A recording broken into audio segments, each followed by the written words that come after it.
What's going on, you guys? It's Rob, the Wrestling Old Head, an old school wrestling fan with an opinion on the current product.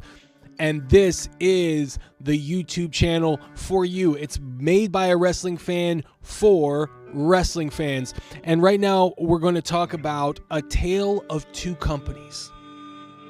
And that is AEW, their television versus their pay-per-view, and how they seem to be polar opposites. Let's talk about it.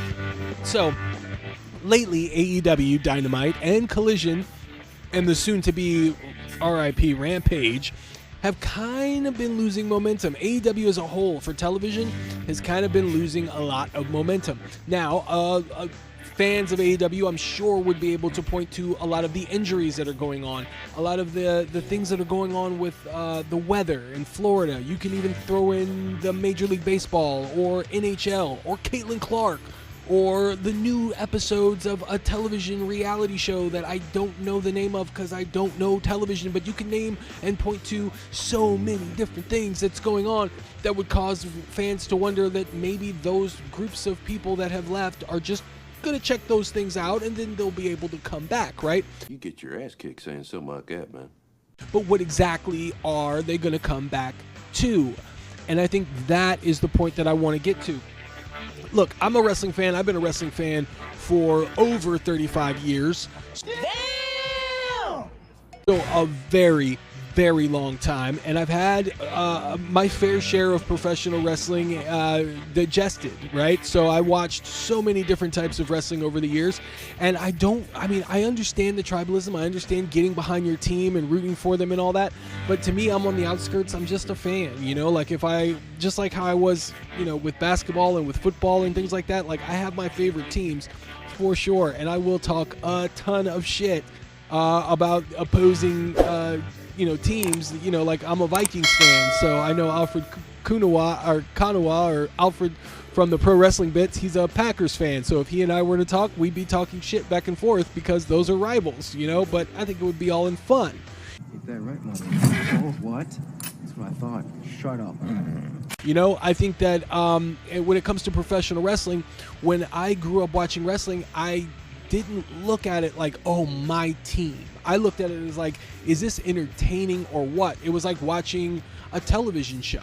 And the way that the television shows were formatted for me, it gauged my interest, right? So WCW Nitro was built a certain way that differed from WWF Raw, right? WWF Raw was an hour, WCW Nitro was 2 hours, and that changed over the years. And then you had ECW Hardcore TV, which I didn't get a chance to see in total, like a full show, until about 1999, when one of my local channel affiliates got it at like 2 o'clock in the morning. So I would tape it on VHS and rewatch it, and sometimes it would come on and sometimes it wouldn't come on.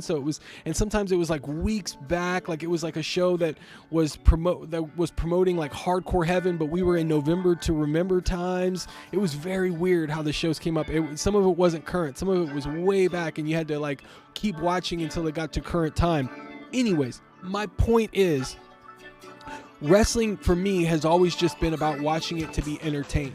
And when AEW first showed up, I'll be honest, I really wasn't into the WWE anymore. I had lost a lot of the love for it because, frankly, it just wasn't interesting. This was in 2019. I had gone to a show at late 2018, and it was really, really bad, man. Like, it was a bad show.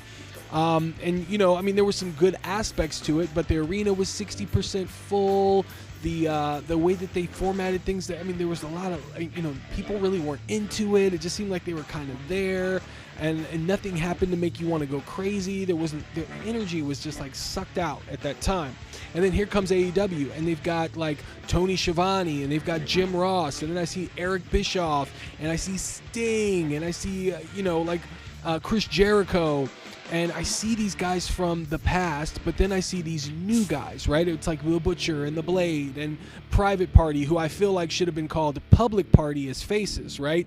And then they should have turned heel and be called private party, right? Because you're not invited to this party anymore. I thought they really missed up that opportunity. Like have Isaiah and Mark Quinn call themselves house party or public party, and then when they turn heel, become private party because you ain't invited. Would have been cool as shit.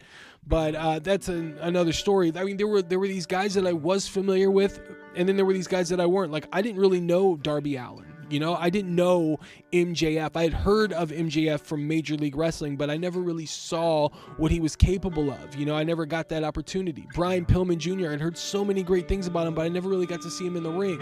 So this was an opportunity for me to kind of peek in and see something new and refreshing, and it was so exciting at that time. And they were capitalizing on the lost momentum that the WWE had. So AEW for a while, in 5 years, went by super fast. Comparatively, the Attitude Era, that 5 years from 1995, 1996 to like 1999, 2001 or whatever, was like, it seemed a lot longer. But here we are, almost as long as the Monday Night Wars. We are now in this AEW versus WWE war, but it's not really a war. What this is there are some people that really want AEW to succeed because they want WWE to fail. And there are some people that really want WWE, and that's the only type of product that they're interested in. And when they look across and they see AEW trying different shit, they're like, it sucks, right? Because their palate is formulated for only the WWE. But what I would like to talk about, to really kind of understand where AEW is coming from, is they really want to be an alternative. But herein lies the problem. When I watch AEW pay-per-views, I am always entertained. There is always something on the card that I am interested in. There is always something that really draws me in, whether it be a return or a debut or a matchup between two top wrestlers or four top wrestlers or two top women. It's one of those things. There's always something for everybody on that card. The hardcore fans, the technical fans, the high-flying fans, the fans that want a story, you're going to see something on that pay-per-view. The thing that doesn't translate to me is through their television program. So their television program, it's got to be set up to build to these pay-per-views. And in order to do that, there's got to be a running theme or something that hooks you from the beginning to the end. And they've been trying to do that. They really, really have made a concerted effort to do that. But you also run into being compared to the WWE and how they do things when you run these episode-long stories or when you build things a certain way. So they have to do it in a way where they don't come across as WWE light, because either they don't have the attendance or they don't have the budget, or just they don't have the writing team that's going to sit there and pick apart things and tie them together for them to make sense. Shut your punk ass mouth. So the AEW is in a very unique position right now where their pay-per-views are stellar, but their television shows lack so much. And it needs more refinement. It needs more continuity. It needs more consistency, right? So like there are sometimes I'll watch AEW and I'm like, man, they fucking they open the show cold with video packages and build-ups and people talking backstage and hyping the show up. Like what they did with Collision when that first showed up was amazing. And then you start the show off with the glitz and the glamour, and then you get into the ring. Sometimes they open the show right in the ring and you're like, bing, bam, boom, here's a match. It's like it's like they're trying to throw stuff to see what sticks, but when the stuff sticks, they don't capitalize on that momentum. And maybe because they want to try different things and they want to move everything around, they don't want you to feel like you're too conformed to this format. Whatever it is, I think they're going to need to try and do something to keep the things that work and really tweak the things that aren't working. And I'm just not seeing that with their television program. With Tony Khan has been on record as saying he's a fan of New Japan Pro Wrestling, Pro Wrestling Guerrilla, and ECW. And then I know that he's a storied wrestling historian, studied wrestling historian rather. He is up there with like the Jim Cornette as far as like being able to have memory recall of like stuff from the 80s and the 70s and the 90s and whatnot. But the three promotions that I hear him speak of, Pro Wrestling Guerrilla, ECW, and New Japan Pro Wrestling, you know what they all have in common? they have these big shows, and there's not a whole lot of buildup. They're all gonna pay the ultimate price. Whoa! ECW, look, I'm a big fan of ECW. ECW was one of my favorite promotions growing up as a kid because it was so different. You couldn't compare it to anything on TV at that time, and there were so many people that were trying to borrow and take from ECW and try and make it their own, but it was nothing like the real thing. ECW had that. One thing they always had is that you did not know what was going to be on the fucking pay-per-view until that night. You just knew 2 matches, and then all of a sudden they just threw some shit together. It was usually... Surprise, motherfucker. like Nova and Chris Chetty against the FBI, and then after they beat them, the Roadkill and Danny Doring came out, and then the FBI came out, and then suddenly New Jack came out, and that was the first 45 minutes of the pay-per-view, and they didn't tell you that was going to happen at all. And then the next match is the Dudleys coming out talking a bunch of shit, and suddenly Psycho Sid shows up, right? It was like you did not know really how that card was going to fill out until you watched it, and that kind of surprising, it was very unpredictable, and that was what ECW was. But there was very little build-up. They had built 2 matches up, it was usually Taz and Sabu, or Rob Van Dam defending his television champion, or Shane Douglas defending the world championship. And that was pretty much it, right?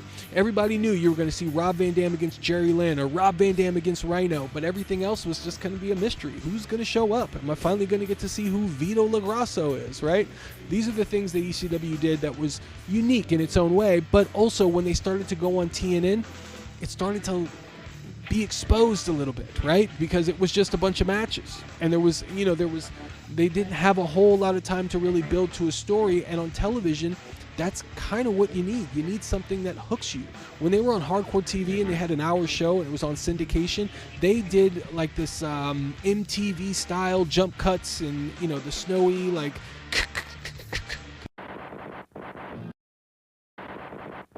kind of cut the sequences, and they showed wrestlers on locale cutting promos and whatnot. That was really state-of-the-art stuff.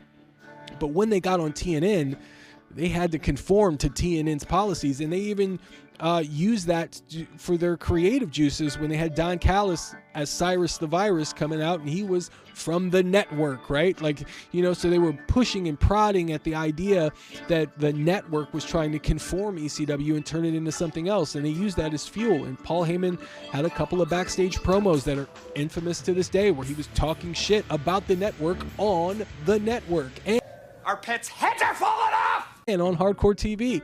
So that was one of the things that I really liked about ECW at that time. WCW did things their own way as well. But with PWG, you had a buildup of the card on like a flyer. And you got to see wrestling stars from tomorrow, today, right? It was like the Young Bucks, Ricochet, Pac,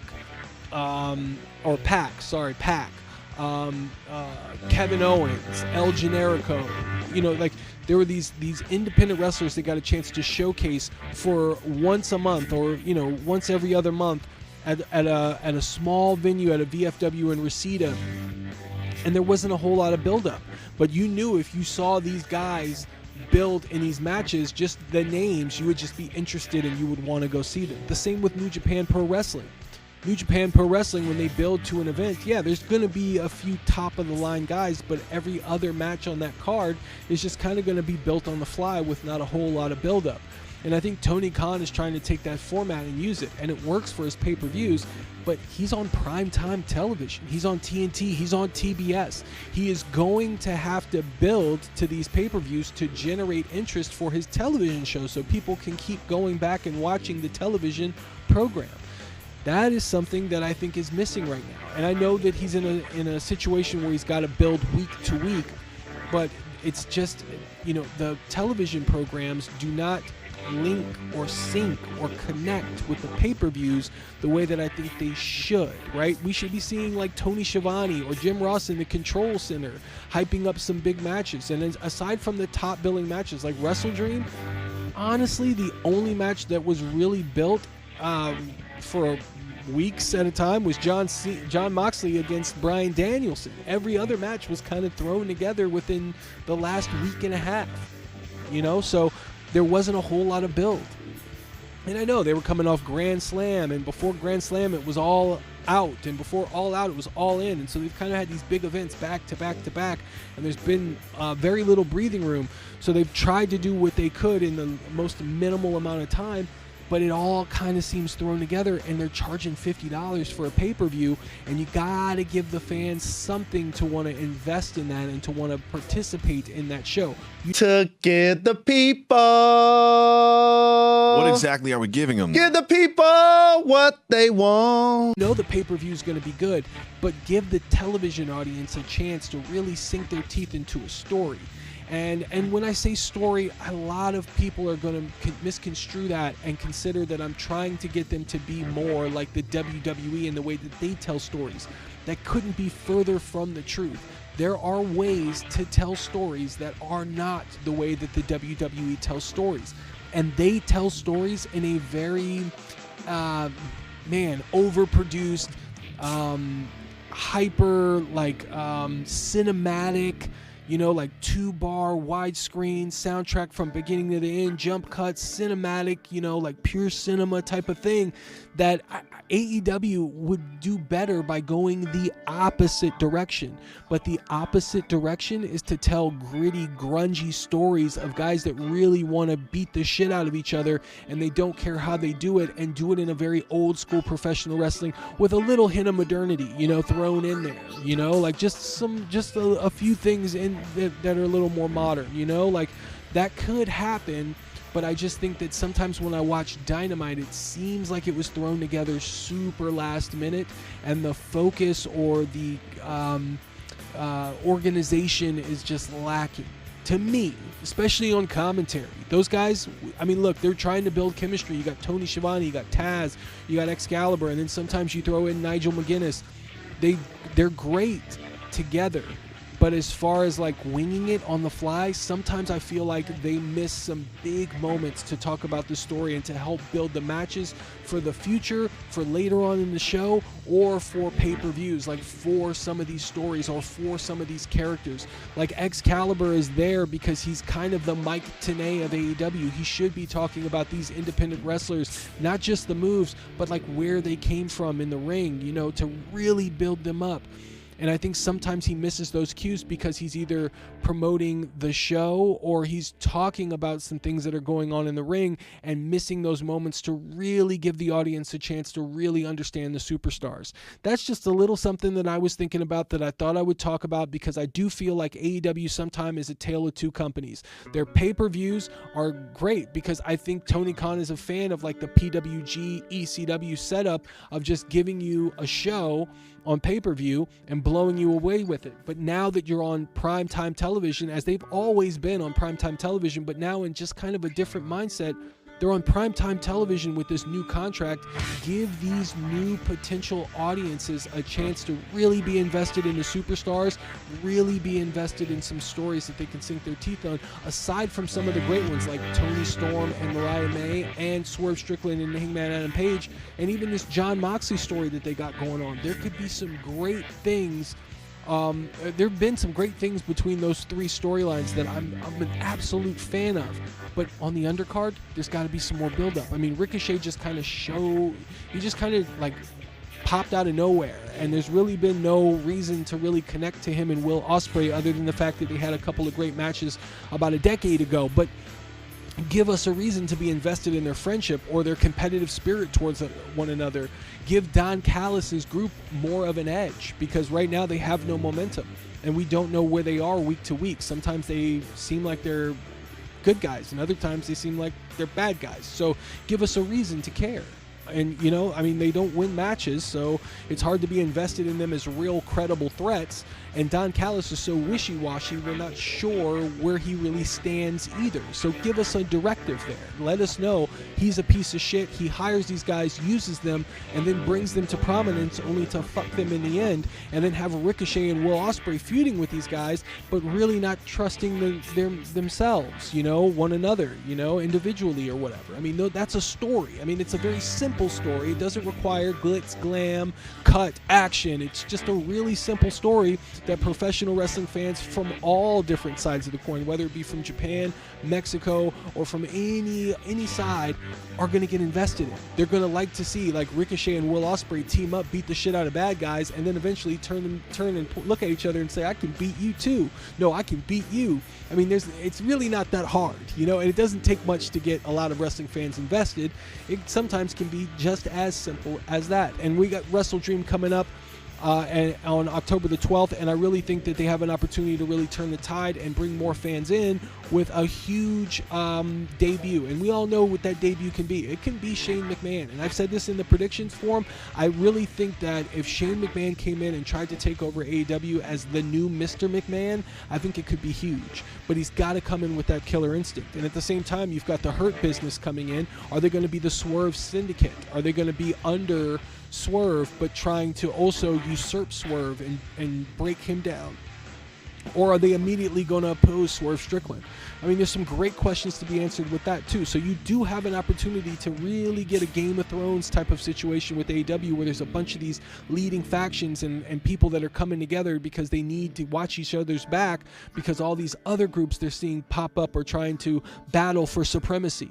So a lot of good stuff that could happen, but like I said, it just needs some continuity. It just needs a little organization, just needs a little magic touch, and it could really put AEW back over the hump, because I would really like to see AEW succeed, because wrestling as a whole was in a boom period when AEW was at its peak, when Adam Cole and CM Punk and Bryan Danielson were showing up.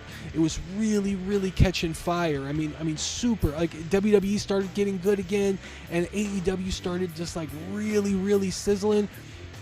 That boom period is seeming like it's on the decline. To be completely honest with you, it's been that way for like since WrestleMania. Since after WrestleMania, things, if you look at like the diagram of things, the charts, things are starting to dip a lot.